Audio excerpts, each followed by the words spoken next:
અને ફૂગો લીધો છે. જ્યારે આ પ્રયોગમાં આપણે બોટલની અંદર પાણી ભરશી,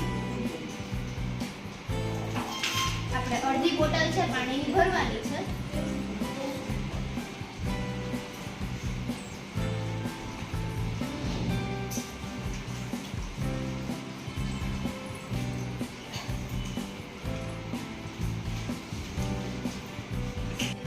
ફૂગો છે એને પાત્ર તેની પાણી છે એ ફુગાને પાણી બળ લગાડે છે અને તેના દ્વારા છે આ ફૂગો ફૂલાય છે.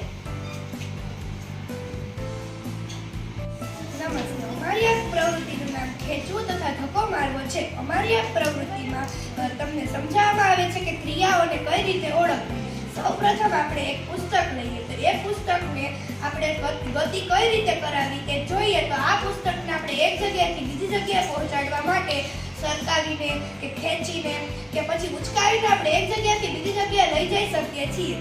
આ સરકાવીને, ઉચકાવીને તથા ખેંચીને આપણે એ પુસ્તકને એક જગ્યાએથી બીજી જગ્યાએ ગતિ કરાવી શકીએ છીએ. આ છે ખેંચવું તથા ધક્કો મારવો. હવે આપણે બીજી વસ્તુ જોઈએ, દરવાજાને ખોલવો કે બંધ કરવો. તો એમાં કઈ ક્રિયાનો વપરાશ થાય છે? દરવાજાને ખોલવા માટે તેને અંદરની તરફ ધક્કો મારવો પડે છે અને તેને બંધ કરવા માટે તેને અંદરની તરફથી બહારની તરફ બળ લગાડીએ એટલે એ દરવાજો બંધ થઈ જાય છે. તો આ હતી ખેંચવું તથા બળ લગાડવું ક્રિયા. હવે આપણે જોઈએ કે કૂવામાં ભરેલી જે ડોલ છે પાણીની એને ઉપર કઈ રીતે ખેંચવી. કૂવામાં જે પાણીની ભરેલી ડોલ છે એને ઉપરની તરફ બળ લગાડી અને ખેંચવાથી તે ડોલ ઉપર આવે છે અને પછી આપણે પાણીનો વપરાશ કરી શકીએ છીએ. પેનલ્ટી કિકમાં તો ફૂટબોલનો ખેલ આવે. તો પેનલ્ટી કિકમાં ખેલાડી છે બોલને કિક મારે છે એટલે એ બોલને આગળની તરફ બળ લગાડે છે અને એ બોલ એક જગ્યાએથી બીજી જગ્યાએ ગતિ કરે છે. બેટ્સમેન દ્વારા ફટકારેલ ક્રિકેટનો બોલ. આ બેટ્સમેન ક્રિકેટને બેટ દ્વારા ફટકારે છે અને એક જગ્યાએથી બીજી જગ્યાએ ગતિ કરાવે છે. સામાન ભરેલા ગાડાને ચલાવવું. સામાન ભરેલા ગાડાને આગળની તરફ બે બળદ બાંધેલા હોય છે. તે સામાનને પાછળની તરફથી આગળની તરફ બળ લગાડી અને ખેંચે છે અને તે સામાન એક જગ્યાએથી બીજી જગ્યાએ પહોંચે છે. તો આ હતી ક્રિયાઓને કઈ રીતે ઓળખવું એ કૃતિ. લાકડાના પાટિયા બની તો આ પ્રવૃત્તિ કરવા માટે આપણે લાકડાનું પાટિયું, ખીલી અને કોળીની જરૂર પડશે. આપણે એ ચકાસવાનું છે કે આ ખીલીના નિશ્ચિત ભાગ એ લાકડાના પાટિયા પર ઠોકાય છે કે નહીં. ના, એ સત્ય નથી. હવે આપણે આ ખીલીના અણીવાળા ભાગને લાકડા પર ખોલીને ચકાસીએ. હા, એ શક્ય છે કે ખીલી આમાં ખોડાઈ ગઈ છે. ત્યારબાદ આપણે એક ચાકુ અને લીંબુ લઈશું. આપણે એ ચકાસવાનું છે કે ધાર વિનાના ભાગને શું શાકભાજી કે કોઈ ફળ કાપી શકે છે. ના, તે શક્ય નથી. હવે આપણે એ ચકાસવું છે ધારવાળા ભાગમાં કોઈ શાકભાજી કે ફળ કાપી શકે છે. હા, તે શક્ય છે કારણ કે ક્ષેત્રફળનું બળ લાગતા આ પ્રવૃત્તિ થાય છે.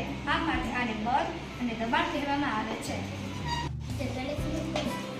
તો ટેબલ કઈ દિશામાં ગતિ કરે છે તે જો અને પછી તમારા મિત્રને કહો કે વિરુદ્ધ દિશામાં ઊભો રહે અને પછી તે ટેબલને ધક્કો મારો. ટેબલ કઈ દિશામાં ખસે છે તે તમે અનુમાન લગાવી શકો છો.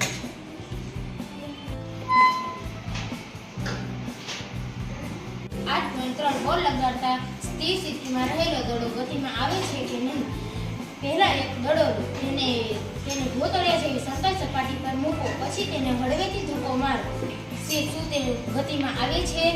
જ્યારે કોઈ પણ વસ્તુને સ્પર્શ કરે છે ત્યારે કોઈ પણ વસ્તુ ગતિમાં આવે છે અને કોઈ પણ વસ્તુને જો આપણે હળવેથી સ્પર્શ કરીશું તો તે હળવેથી ગતિમાં આવે છે અને કોઈ પણ વસ્તુને આપણે જો જોરથી સ્પર્શ કરી છે તો તે વધારે ગતિ કરે છે. મારું નામ વિલોડા મીનાક્ષી છે. અમે ધોરણ 8 માં અભ્યાસ કરીએ છીએ. અમારી આ પ્રવૃત્તિનું નામ છે દડાને ધક્કો મારી ગતિમાં લાવવો અને ફૂટપટ્ટી દ્વારા દડામાં અથડાયા પછી દડાની દિશા બદલવી. સૌપ્રથમ આપણે એક દડો લઈશું, તેને સમતલ સપાટી પર મૂકીશું. હવે તેને ધક્કો મારી ગતિમાં લાવીશું. તેના ગતિમાર્ગમાં આપણે એક ફૂટપટ્ટી રાખીશું. હવે આપણે અવલોકન કરીશું કે દડો ફૂટપટ્ટીને અથડાયા પછી તે જ દિશામાં ગતિ કરશે નહીં. હવે આપણે આ પ્રવૃત્તિનું પુનરાવર્તન કરીશું અને ફૂટપટ્ટીને દર વખતે એવી રીતે રાખશું કે દડો અલગ અલગ કોણ બનાવે. હવે આપણે દડાને ગતિમાં લાવીને આપણે અવલોકન કરશું.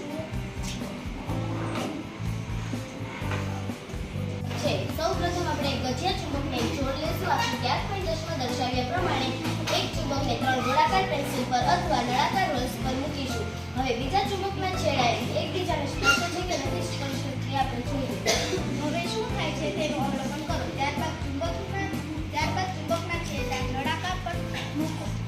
હવે શું થાય છે તેનું અવલોકન કરો.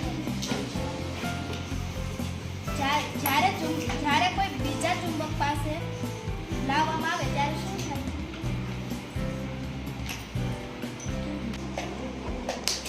આપણે સ્થિર વિદ્યુત બળની પ્રવૃત્તિ કરીશું.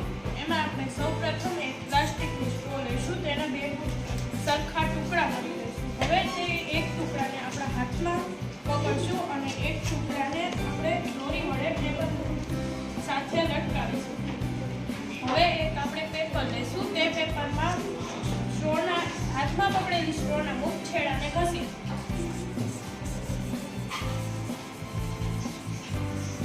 હવે ઘસેલી સ્ટ્રોને લટકાવેલી સ્ટ્રો પાસે લઈ જશું. તો શું તે આકર્ષે છે?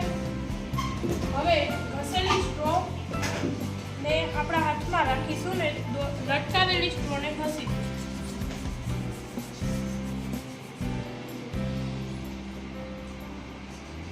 હવે પેલા ઘસેલી સ્ટ્રોને પાસે લઈ જશું.